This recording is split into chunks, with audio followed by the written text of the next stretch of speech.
It's sad you're still playing house. She's been planning to leave you for months. That's what my girlfriend's mom said as I was halfway up a ladder, holding a power drill, helping her mount shelves in her living room.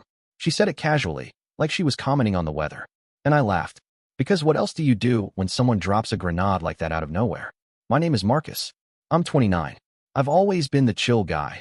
The one who gets along with everyone. The one people count on to show up on time, bring the tools, do the heavy lifting. Maybe that's why I didn't see it coming. Maybe I was too comfortable being dependable. I'd been dating Erica for almost 4 years. We met at a mutual friend's birthday dinner, and she completely stole the show. Smart, sarcastic, gorgeous. The kind of person who commands the room without even trying. I fell hard fast. She moved into my condo a year later. Everything we owned slowly blurred in 2 hours. We had a shared grocery list, a dog, matching mugs with our initials. People said we were the couple that just made sense. But the last few months, I should have noticed it. She wasn't mean. She wasn't cold. She was just distant. Always tired. Always at work. Always running errands. Her phone never faced up anymore. Our texts went from full conversations to dry confirmations. Okay. Yup. Back late. I chalked it up to stress. Her job was demanding. She worked in commercial real estate, and the market had been volatile. I figured maybe she needed space, and the best thing I could do was not push. So when her mom, Denise, asked me if I could help her put up some shelving in her apartment, I thought, perfect. I'll do a good deed and get out of the house for a while. I brought over my toolbox, picked up the right drywall anchors, even brought my own level. I was that guy. We were halfway done, one shelf up, measuring the second, when she said it. It's sad you're still playing house. I blinked. Sorry. She's been planning to leave you for months, Denise said, standing there with a handful of screws, like she hadn't just punched me in the chest. I laughed, not because it was funny, but because that's what you do when your brain stalls and your heart starts to hammer and the room suddenly feels 5 degrees hotter. She's been looking at apartments, Denise continued, calmly. She mentioned a lease. Something with a guy named Chad? I just assumed you knew. She assumed I knew. And here's the thing, Denise and Erica don't get along. At all. Their relationship is like walking on a frozen lake in spring. Looks solid from a distance, but there's tension crackling underneath. I figured maybe Denise was stirring the pot. Maybe it was old resentment or jealousy. So I played it off.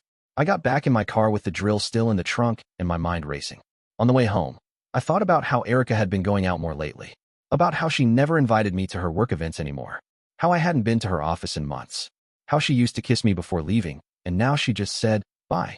I parked. Sat there for 5 minutes. Then I walked inside like everything was fine. She wasn't home yet. Our dog, Buster, greeted me like always, no betrayal there. I poured his food, grabbed some water, and went into the bedroom. I wasn't snooping. Not really. I told myself I was looking for my spare phone charger. Erica kept one in her nightstand drawer. Or so I thought. Instead, I found a folder. Neat. Tucked in the back under some receipts and old sunglasses. Inside, a lease agreement. It was dated for the following month. The apartment address was across town. Downtown, luxury building, 2 bedrooms. Tenant 1, Erica Daniels. Tenant 2, Chad Lehrman. Signature at the bottom, both of them. Inked. My chest went numb. I just sat on the edge of the bed, staring at the paper like it might rewrite itself if I looked long enough. She had a plan. Not a maybe. Not a fight that went too far. A plan. And she never said a word. She kissed me goodbye that morning, took the coffee I made, texted me grab oat milk, and had a whole second life on paper. And I was just the guy playing house. I waited for her to get home. I didn't even know what I wanted to say. I just sat there, in the living room, lease folder in my lap like it might burn a hole through the table. Our dog, Buster, lay at my feet, ears perked up like he could feel the tension in the air too. The sun dipped below the windows. The room got darker. I didn't turn on the lights. When the front door finally opened, and Erica stepped in with that usual rush sigh, like she was already annoyed by the day, I didn't say a word. I just stood up and held the folder in front of me. Her eyes flicked to it. She froze. Not scared. Not even surprised. Just blank. So, I said, and my voice cracked a little. Are we doing the whole fake it until you move out thing, or do I get to ask questions? She looked down, exhaled, then walked past me like she was heading to change out of her work clothes. I followed her. You're not going to say anything? She turned, pulled off her blazer, and said the line I swear I'll never forget. You weren't supposed to see that yet. No panic. No guilt. Just timing. Like I'd opened a birthday gift too early. I stared at her. Are you hearing yourself right now? She didn't blink. Marcus, I was going to tell you. I just needed to wait until things were lined up. The timing wasn't right. The timing wasn't right? She sat down on the bed, looked up at me, and for the first time in what felt like months, I saw something honest in her expression. Not anger, not indifference, just resignation. I'm not happy anymore, she said. You're a good guy, Marcus. You've always been good. But I've outgrown this. Us. You still live like life is one big Sunday afternoon. Comfortable, slow, predictable. I need more than that. I didn't respond. I just stared at her, because I was still trying to process that this was the same woman who used to sleep in my t-shirts and send me heart emojis after lunch. She stood and walked toward her dresser, pulling out a gym bag, like it was already packed. His name's Chad, she added. He owns a few gyms. He's got momentum, ambition. I could barely get the words out. So what was I? Training wheels. She shrugged. I didn't think it'd go this far. But yeah, kinda. You were safe. There it was. That word. Safe. Code for boring. Code for, I thought I could do better. I asked one more question. Does he know about me? She hesitated. That pause was loud enough. You didn't tell him. I said I'd been single for a while, she muttered, zipping her bag. My jaw clenched. For years. We've lived together for 4 years, Erica. And she had the audacity to say, don't make this harder than it has to be. It wasn't the betrayal that broke me. It wasn't the lease. It was the calm. Like I was some charity project whose time had run out. Like she'd already rewritten the story in her head where I was just a filler chapter. She started walking toward the front door. I asked, so what happens now? You just move out next week. She didn't even look back. That's the plan. She grabbed her keys.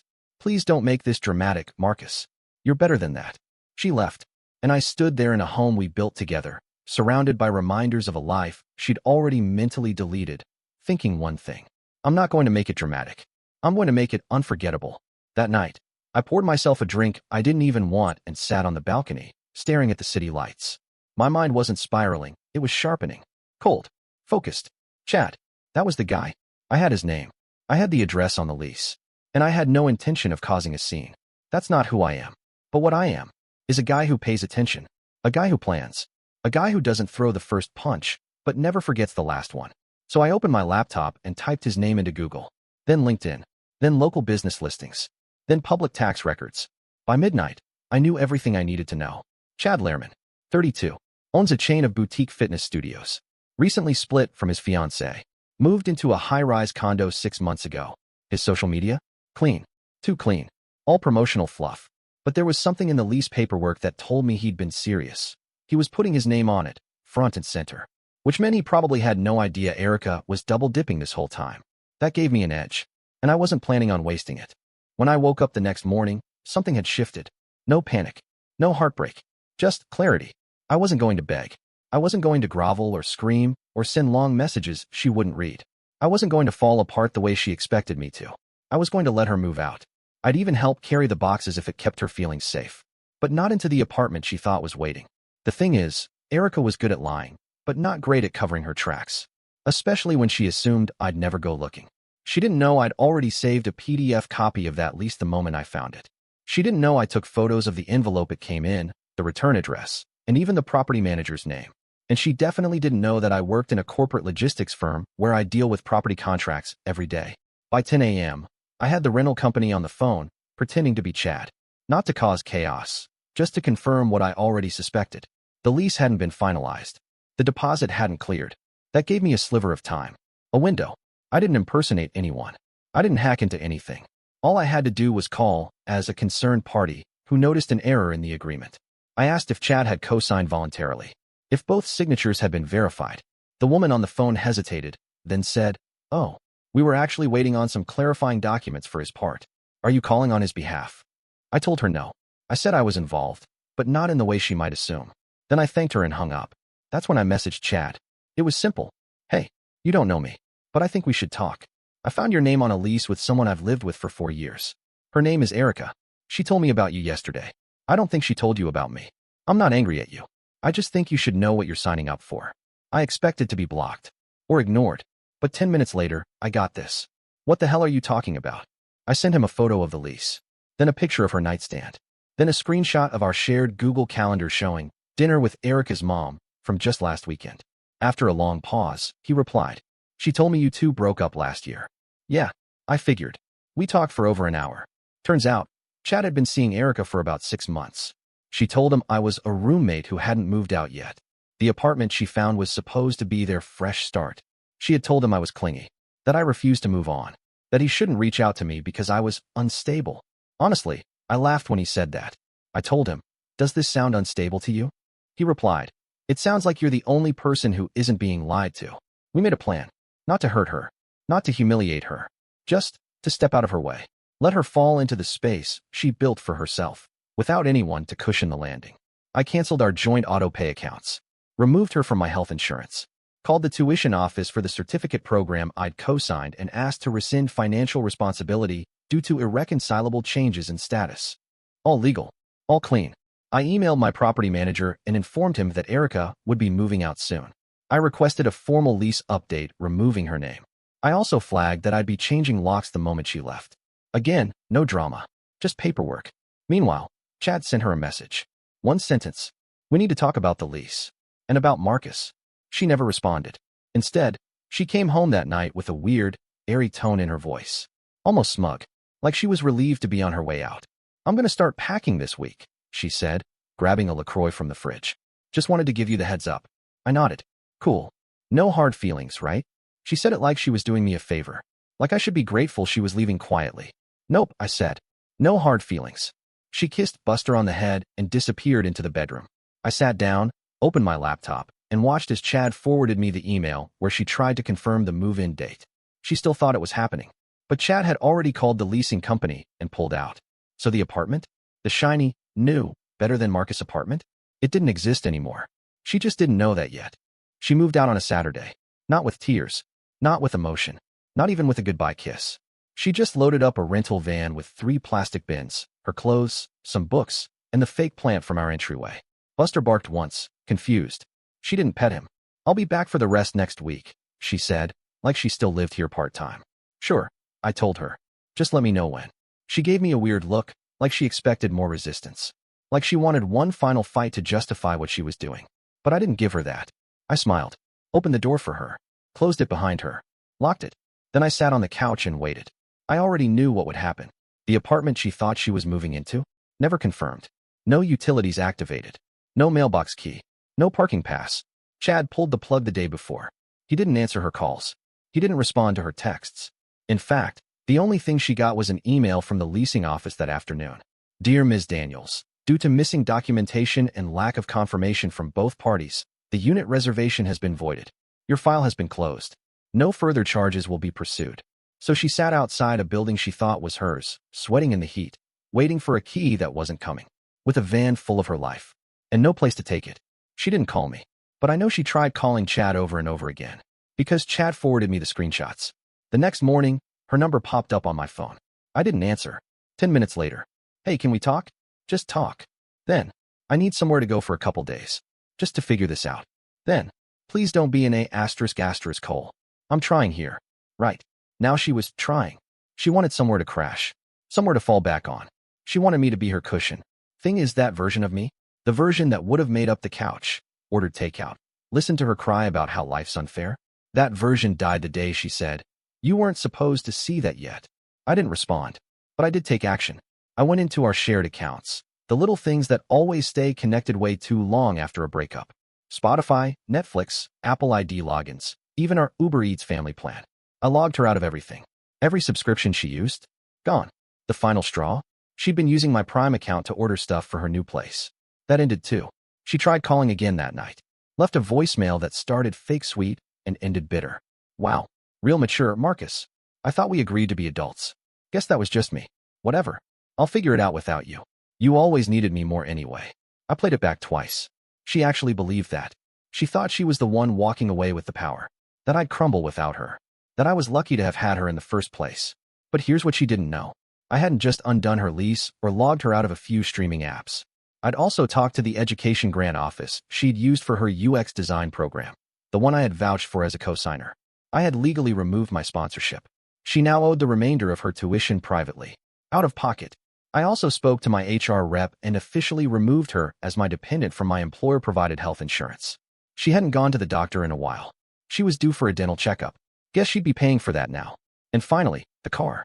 That old Honda Civic we shared was in my name. I let her drive it when her own car broke down last winter.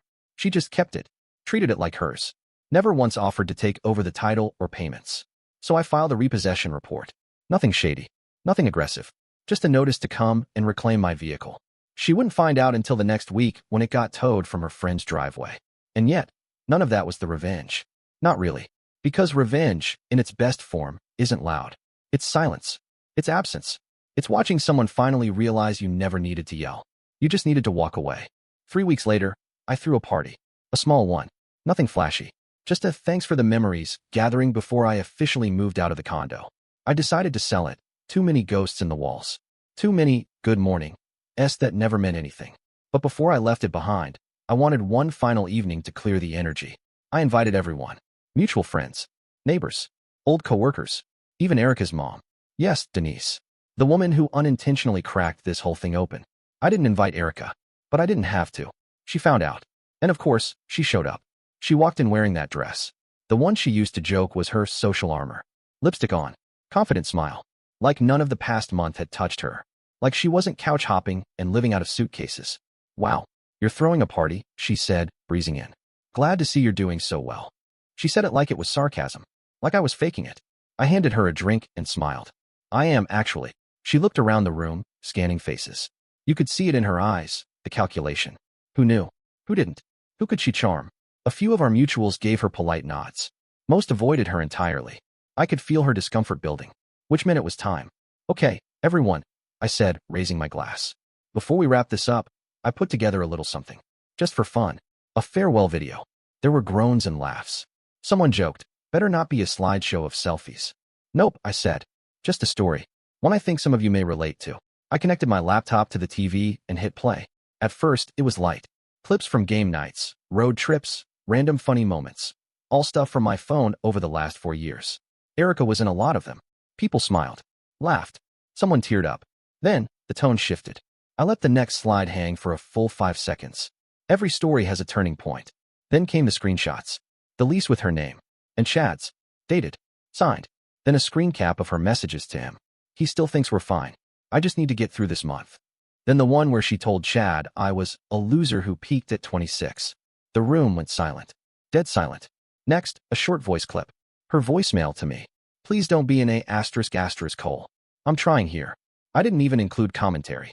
No narration. No attacks. Just facts. Then the final slide. To everyone who thought I was the boring one. Thank you. Boring men don't need backup plans. When the lights came back on, Erica looked like she'd been slapped. No one clapped. No one needed to. Her mom got up and quietly walked out. A few of our friends just stared at their drinks. And Erica? She tried to regain control. That was manipulative, she said, loudly enough for everyone to hear. You really think this makes you better than me? I didn't raise my voice. Didn't even look mad. I just said, no. It makes me free. She stormed out a minute later. No goodbyes. No explanation. She texted me later that night. You humiliated me. That's who you are now. I didn't reply. What was there to say? I hadn't humiliated her. She had. I just provided the mirror. The funny thing? No one really reached out to her after that. Not even the friends she thought she won in the breakup. People remember how you treat the ones who trusted you. And no one could unsee what they'd just seen. She faded out of the friend group. I heard secondhand that she crashed with a coworker, tried to date again, failed. Eventually, she moved out of town. New city. New name on social media. But that was the last time I ever saw her. And that party? That wasn't revenge. That was release. That was taking back my story. That was the moment I finally felt like myself again. A month after the party, I was already gone. New city. New apartment. New job title. Same dog. Because unlike some people, Buster had never lied to me. I didn't leave to escape her. I left because the version of me that stayed with her, that guy didn't exist anymore. And there was nothing left in that condo but echoes. I sold the place. Took the money and reinvested it in a business opportunity a friend had been nudging me about for over a year. A digital operations startup. Boring to some, but profitable if you know how to run a system clean. Turns out, I'm good at cleaning systems. Especially messy ones. I never heard from Erica again after that night. Not directly. She did try to ping a few mutuals, fishing for sympathy, I assume. She told one friend she felt set up. Told another that I weaponized our relationship. But here's the thing. When you build your life like a house of cards, all it takes is someone pulling the bottom layer of truth to bring the whole thing down. And that's what I did. Quietly. Intentionally. Not to punish her, but to make sure I never had to see her rewrite history. Because that's what people like Erica do. They cheat, lie, manipulate, and when they get caught, they don't feel guilty. They feel inconvenienced. I got a call 2 months later from a number I didn't recognize. I usually let those go to voicemail, but something made me pick up. Marcus. It was Chad. I hadn't spoken to him since the party fallout. Thought he'd gone back to whatever gym influencer life he had. But his tone was different this time. Calmer. I just wanted to say thanks, he said. I was about to move in with someone I didn't know at all. That could have wrecked my life. I told him I appreciated it, and that I hoped he was doing okay. He paused. She reached out. Tried to spin it. Said you manipulated me. Said she never really cheated. I almost laughed. Did you believe her? Nah. You don't fake a lease with a guy's name on it and call that loyalty. We said our goodbyes after that. And that chapter? Officially closed. I started dating again, eventually. Slowly. Carefully. The first few dates were awkward. I didn't know how to not be suspicious. I found myself over-explaining things, like I had to prove I wasn't hiding anything. But over time, I met someone who didn't make me feel like I was holding my breath. Her name's Ava. She's not flashy, not magnetic like Erica. She's present and kind. And when she says she's going to call, she calls. I didn't know how much that would mean to me until it happened. And one night, months later, as we were watching some dumb baking show with Buster curled up between us, she asked, "Do you ever think you'll run into her again?" I shook my head. If I do, I hope she walks right past me. But fate doesn't like quiet exits. Because 6 months after that party, I got an envelope in the mail. No return address. Inside, a wedding invitation. Erica Daniels and Trevor Knox. Location, a vineyard. Date, 2 months away. The groom? Not Chad. Not anyone I'd ever heard of. The only note was scribbled at the bottom. No hard feelings. Hope you're well. I stared at it for a full minute before tossing it in the recycling bin. Not out of anger. Just disinterest. It was her final test. See if I'd react, if she still had a thread of power to pull. But there was no cord to yank anymore. She wasn't a heartbreak. She was a lesson. A long one, yes. But necessary. Here's what I learned. If someone calls you a safety net, they don't respect you. They just expect you to catch them when they fall. But when they mistake your kindness for weakness, that's when you stop being the net and become the tripwire. And that's the story. If you're still here, that means you're one of us. So go ahead, hit that subscribe button. I drop new chaos every single day, and trust me, tomorrow's story, it's even worse than this one.